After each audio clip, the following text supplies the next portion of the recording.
And I'll just give you the quick snippet. I was sitting at a meeting with the CEO of our company and the person that was running our largest market. It happened to be out on the West Coast. And it's a friendly dinner. We have after a meeting, and he turns to her and says, hey, we've been looking at your numbers, and your numbers, your volume is down, your pricing and all this. And frankly, I wasn't expecting that in the middle of dinner. But she turned to him and said, well, in this particular part, we've had a really, wet spring and cold temperatures. And we know that temperature drives consumption, right, of beverages. And he was the nicest guy in the world, very mild-mannered. And he turned to her and very coolly said, I wasn't asking for a weather report. I was asking you when you were going to start hitting your plan numbers. And I sat there and I was like, oh, this is what the big leagues are, okay? That's kind of what happened. So anyway, no excuses, folks.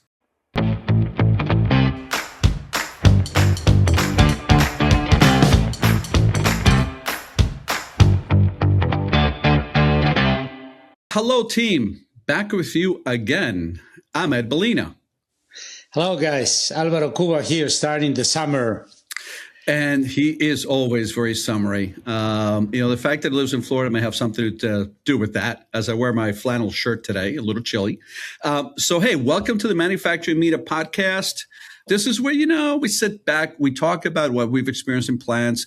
We try to give you some ideas on how you could address some of the issues you're facing. So what we have for today, Ed? Of course, the hat banter always has to happen. So we're supposed to get thunderstorms in Pennsylvania today. And I wore my Gore-Tex hat to make sure I keep my head dry. And if you've seen this hat before, I will tell you, you're not correct.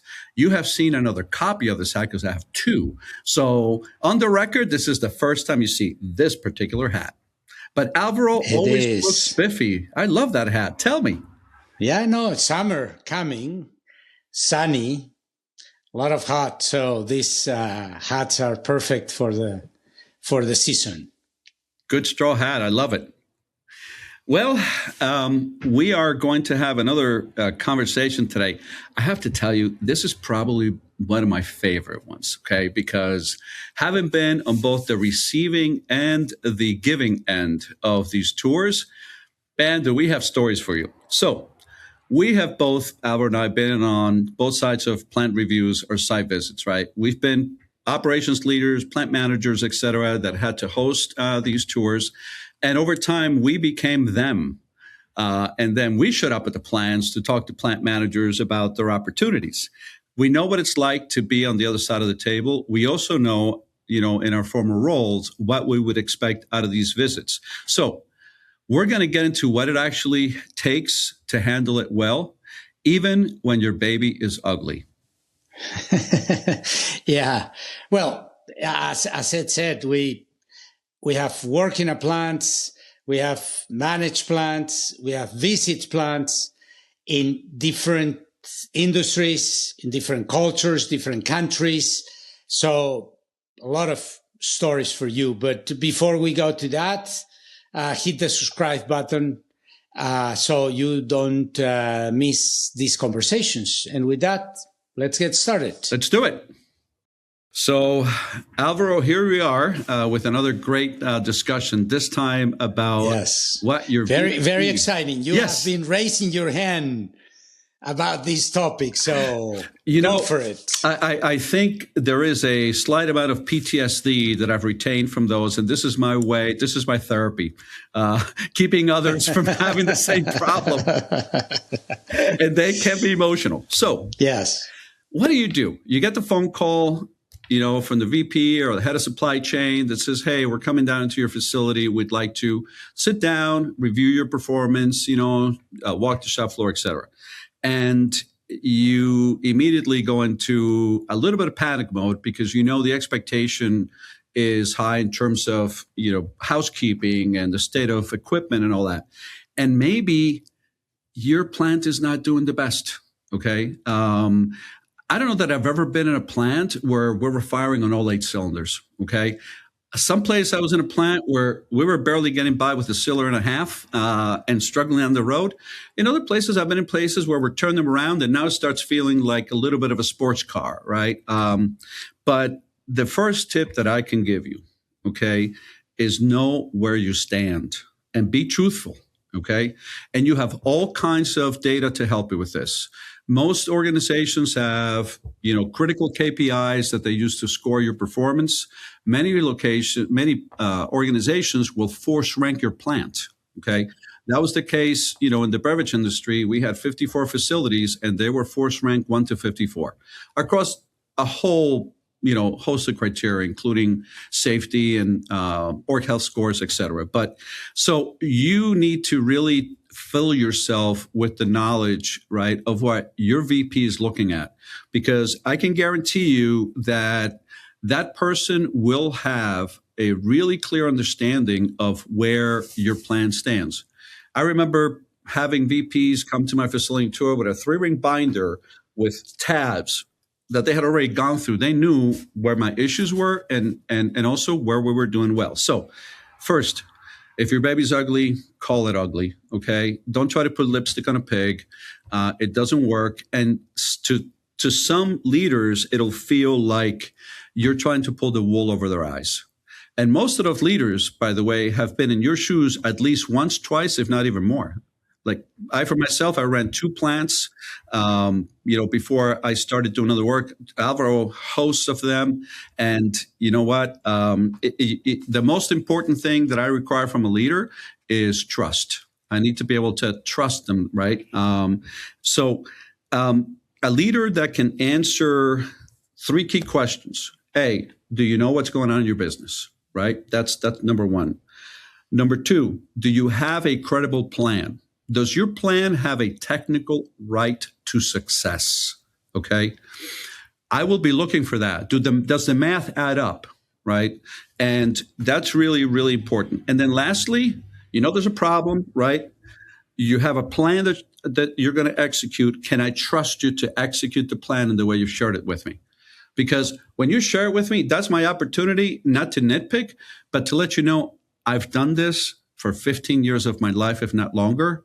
I don't want you to have the same flat tires and hit the same potholes, because no matter what, your results accrue to me, right? I'm responsible for North America or the Northeast.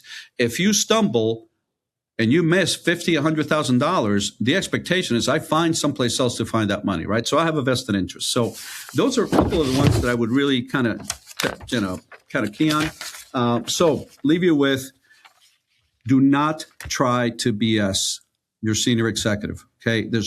First of all, they have access to a bunch of people that can get the information they need. And if they don't know it themselves, and if you try to BS them, not good. They already know the truth. Alvaro? Some things from experience when you are going to have a visit. One is understand what the VP or the director or whoever is coming to the plant wants from this visit. Obviously, they don't have time to miss. If they are coming to your plant, they have something specific in their heads. So it's important that you understand that so you can plan the visit accordingly. And it's not a secret that nobody wants to surprise you, right, for the good or for the bad, or this is a business and everything has a reason. So if you are not sure, call the VP and ask them, you are coming, what you expect, what you want, what are the points. Second is understand the context. The VP works in headquarters and have the KPIs are for the entire facility. So understand how your facility contributes, or if it's having a difficult moment, how it's impacting the company. That will help you, even understand the stocks of the company, what the CEO is talking about. If cost is high in the company, make sure you have your cost story. If safety is high in this moment in the company, have that. So relate that he's in that environment. If you put yourself in his or her shoes, then you are going to be able to connect better. Absolutely. No, your plant is not an aisle. Your plant is part of the company. The other is the framework of skill, will, and access. No, so the person who is coming to visit, it's always, and Ed alluded to this, it's thinking, do they have the skills that need to run the plant to its best? They have access to the resources? And there is willingness. No, the people is going for it. Think about the VPs. They have 3 roles: strategy and vision. Mm-hmm. So where are we going? Give resources, which is this a great opportunity for you to clarify what resources you need, and then to cheer or push depending on which situation you are. No, so go for it, and they will be looking for if the leadership is there or not. They will be looking if the people is comfortable, if they are smiling or not. Right. They will be looking for cleanness, organization, organized things, and they will be looking for you to answer, to know the answers to the questions they are going to put. And it's okay. In fact, I encourage you, if you do not know the answer, be honest, okay? Yeah. Tell them, hey, you know what? I don't have that right now, but I will get back to you with, a follow-up to your comments, because the words, as I mentioned before, your honesty and transparency are on stage here, right? So be honest and transparent. I don't have an answer, but I will get back to you. And whatever you do not miss that window of getting back, because that's another red flag. So what are the biggest opportunities that you might be missing? Well, one thing that I did want to say is I try to give people, I'm sure Alvaro does the same thing, clear priorities, right? So we expect you to walk, chew gum, and play a song at the same time. That's what you get paid to do in these plants, right? But when you're forced to make a choice, you try to give them the right values. So for me, it was always safety, number 1. Number 2 was kind of tied between quality and environmental, right? People, and then productivity and cost. We should be able to do them all, but when you don't, you never take a chance on things like quality. And also, one other real watch out: if you try to deflect the tough questions to your staff, that tells me a lot about you as an individual and a lot about you as a leader. So you handle it. You deal with your team later, but in front of them, you are there to support them. So plant leaders think that these reviews are something to survive. You know what? I'm going to tell you that there's a whiff 'em. You've heard me say that before. What is in it for me? As a plant leader, this is your chance to accomplish a couple of things. 1, build a trust, right? And your leadership ability, right? Show them, the issues that you're dealing with. Get the shop floor involved. I think that's incredibly powerful, right? Because the shop floor, first of all, let's be honest, senior leadership tends to treat the shop floor a little bit differently than they treat us. And they also have a tremendous amount of credibility, right? Those operators and those mechanics, some of these VPs may have been the plant manager there years ago, right? So it has a lot of credibility. One other thought is that the first 10 minutes of your tour are incredibly important, and they will set the stage for the rest of the day. So I get it. You have a limited budget to clean up and to paint. I mean, we all do that, folks. It's not a secret, right? I would tell you prioritize anything around safety and quality. But with the money you have left, focus on making sure the first 10 minutes of that tour are a home run. Because if not, you'll spend 30 minutes in the parking lot discussing things happening off your building, unpainted parking spots. Ask me how I know. San Antonio, 1998. Yeah, that was me. 2 weeks into the job, and I had a senior executive tour. So anyway, I've got lots of stories, but Alvaro, you've got some stuff too. Well, I think that we talk a lot about how you have to prepare for the plant, and get ready and all that. But for me, a plant visit is a huge opportunity for you to get a lot of things out of that visit. Right. Think about how many times have you been in the shop floor and your people is asking you why we are not doing this. And your answer is, well, corporate is not clear. Why we are not implementing this? Oh, we didn't have the money. Why they don't understand. Well, a visit is a great opportunity to make them understand, make them see what you need them to see. So there is this flip concept, which is very powerful. Yeah, it's important that you know why the VP wants from the visit. It's also very important what you can get out of that visit, no? And put it in the agenda. So we are going to talk about this, and that, which is what the VP wants. We are also going to talk about this, which is what the plant wants. No, in my career, several times, I have been the one that I have called corporate and said, hey, can you visit us? We are finding that we are not getting the message through, so it would be great if you can visit us. No, the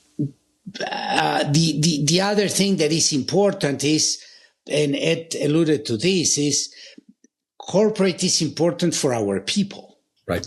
So when they are coming, you can have prices that you want to give. One thing is you give the price to someone that did outstanding job. Other is a VP is giving that price. They are going to feel great. It's a great opportunity to give exposure to people, for them to present your key talent. It's important for the senior leadership to know your talent that you want to promote.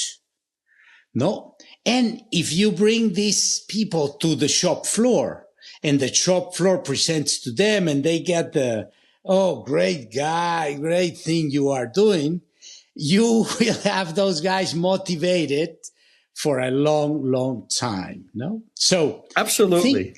Think about that. This is the opportunity of your lifetime every time someone comes. So make sure that you are prepared to take advantage of all that, not only for you, for your talent, for your people, to make them understand, to get the budget that you have been cut, no, or many other things.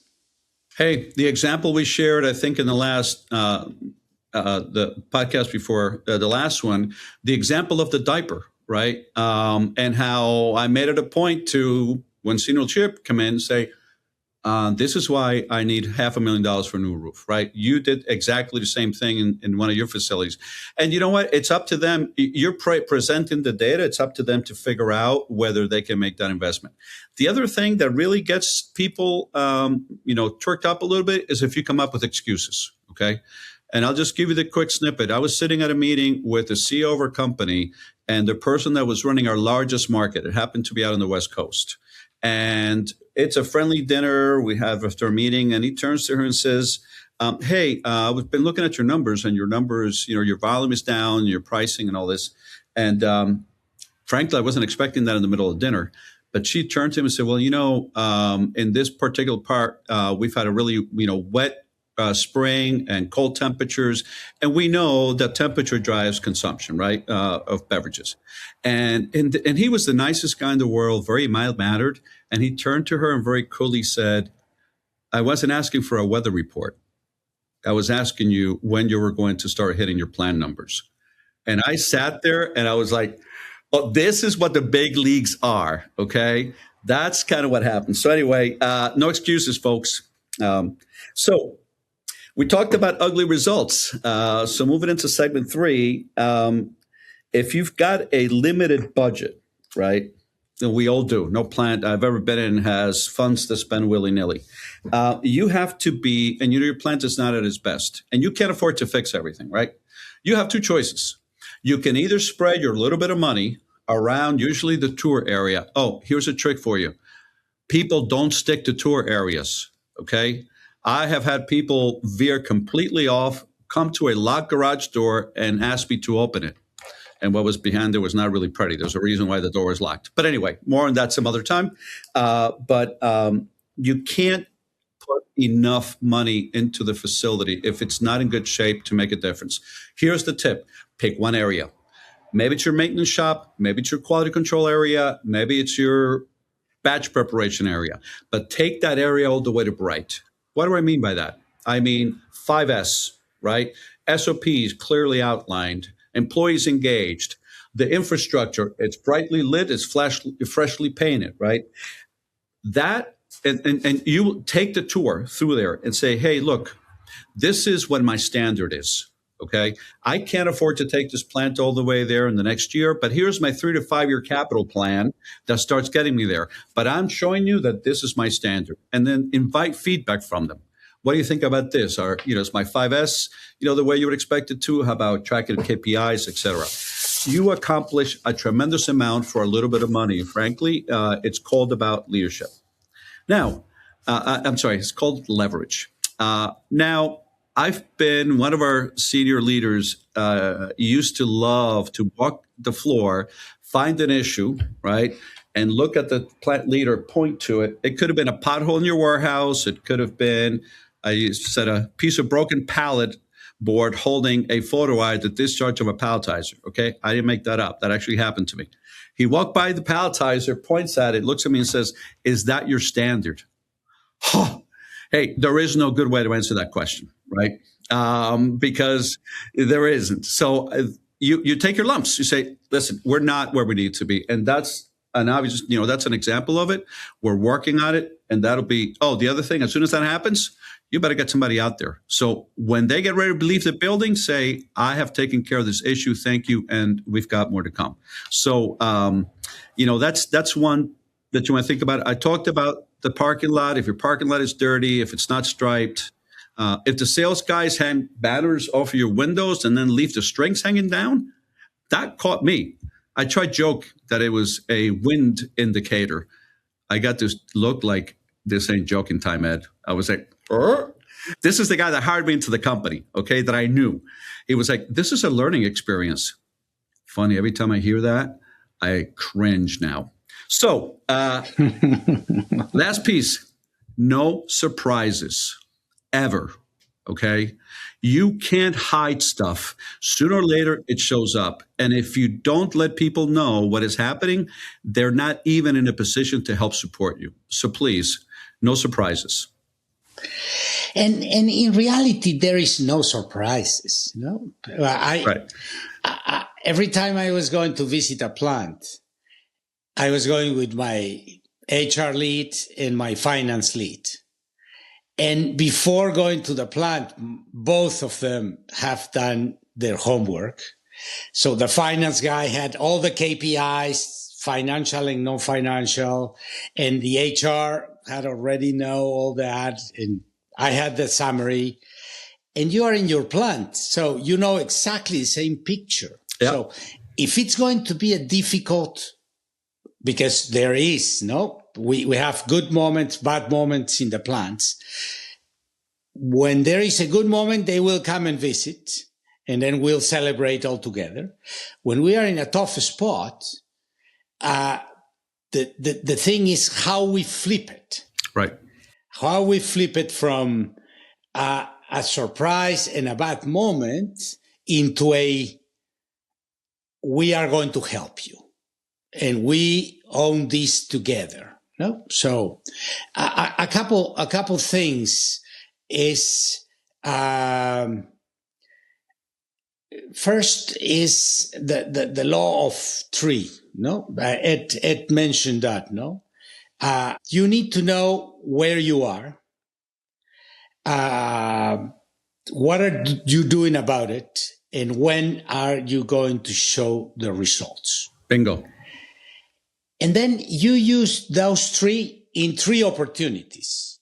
When you start your visit, the first thing you say is, hey guys, we know we are in a tough spot. We know we are here. These three KPIs or these things, and we are struggling. We have a plan, and we'll give you the plan on what we are doing to do that. And our commitment is that by certain date that you and your team put together, we are going to be out of that. No? And then you said it at the beginning. In the middle, at some point, you stop and say, remember, guys, we have this problem. We are doing this. And by the time you are finishing, before you say, thank you very much, you do the three of them again, and you remind them. And through the meeting, we agreed that you are going to help us in A, B, C, D things. No? The other important thing is your people knows when you are in trouble. Mm-hmm. Yeah. They are the first to know. And they know that these senior guys are coming to look exactly into that. So this is a great opportunity to bring your entire team together. Normally, when you are struggling, the plant is doing something, maintenance is doing this other thing, engineering wants that direction, R&D wants that. This is the time for you to put everyone in a room and say, guys, these guys are coming because we are in trouble. These are the problems. We need to pitch in, but we all together need to face the same thing. So when they are coming, we need to show a united front, not only for the picture, but we have to work together if we are going to get out of this. Once you get these internal things, one additional one is look for allies outside the plant. No? If you are having a safety issue, go for the safety leader in the company, ask them to come first to help you understand what you are not seeing and how they can help, and then ask them to come to the meeting. No, if you are having a financial problem, do that or if you are having a talent problem, ask your HR, and then bring them to the meeting. So when the conversation starts getting into the detail, they can say, we also review with the plant. We are helping them to see some things, and we are bringing some skills or capability to help them. No, so that makes a three-prong. No, the table is better when you have the plant commitment, the functions commitment, and your boss commitment. Then it's much easier to overcome any difficult situation you are in. That's a three-legged stool, right? Yeah. There's also another potential opportunity, not potential, exists. And that is when you present your plan, openly ask the VP for their input or thoughts, okay? For me, I learned how to be really good at controlling fill heights on these lines, right? I may not know about a lot of other things, but I'm really good at that. I would actually take the time and go on the board and write for them, hey, go check this, check your drop off. Hey, here's my equation for fill. You know some things at that level, right? As a plant manager, ask for that because you may be surprised. This person, not only that, let me say, hey, I'm going to send you Joe, who is amazing, at setting up fillers, resources that you did not know about. So we're gonna move on to the key takeaways here, right? So we can kind of wrap this up. One other thing that you have to remember about these tours, folks, this is not a one-shot deal. Especially if your first tour doesn't go well, they will come back, and they would expect change. Okay. So don't think that once you survived one, you're good. You'll be on the list. And many of them will tell you, hey, I'll be back in 3 months. I want to see the impact that you've made. So they'll return. So wrapping this up, if you were running a plant and you had a tough, kind of situation in your plant, the first thing I would say is walk the plant with a different set of eyes, as if you were a VP. That is not always easy to do because you become accustomed to what you experience every day. So I have a different idea. Call your buddy.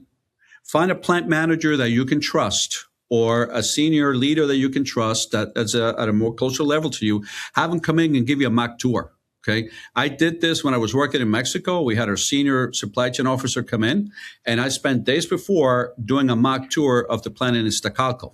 And I know they really, really appreciated that. You want to make sure that you look at things with a complete different eye, and going in knowing the difference between accountability and explaining. Right, I'm going to raise an issue. You as a site leader owns it. It again back to Alvaro's 3 points. Right, you're acknowledging you have a plan, and you have to instill trust that you will actually be able to deliver upon that. So. This is an opportunity. It is nerve-wracking. Every time I had a tour, I would try to go to bed at 9 o'clock in the morning so I could be there at 5. And after 2 hours, 3 hours of sleep, that was it. Sleep wouldn't come. Okay. And even though when I had a great story to tell, when Denver was like kicking butt and all that stuff, I was still nervous. And once they left, it was like, I must admit that I might have hosted some adult beverage sessions after those tours as a way to unwind and help my people out. So Alvaro. A couple things, but probably the biggest for me is a planned visit. It's not a how I survive. It's how I get what I need. No, so, and I have to change the mentality of myself and of my people. No, so you are part of the company. Nobody wants you to fail. Right. Everyone wants you to succeed, and the fastest you succeed, the better. So think about these visits as, this is people that has experience, that have resources in their pockets. And they are coming because they want us to improve and the fastest. So be prepared to take advantage of that. And it starts in your daily thing, no? Every time you are finding a thing with your team, this corporate can help us, write it down. When you come to the plant, when you get the visit, ask for that. The best plant visit is not the one where you get the rating. The best planned visit is where you had actionable advices and you have some things that you needed, some resources that you needed that now are coming your way. Yeah.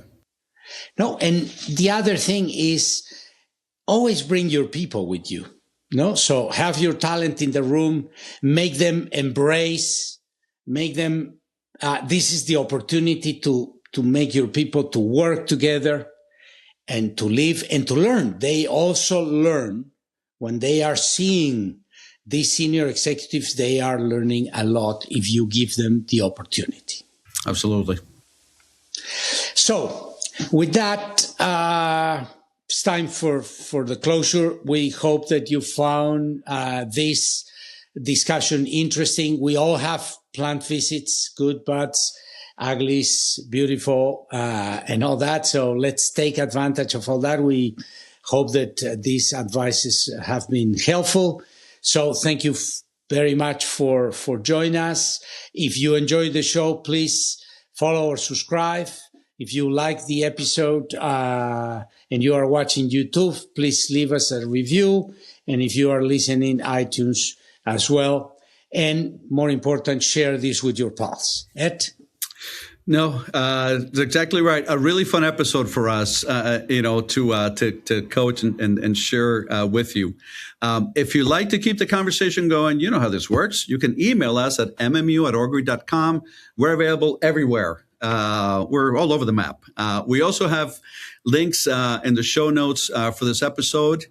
Thank you for your time and see you next time. See you guys. Thank you.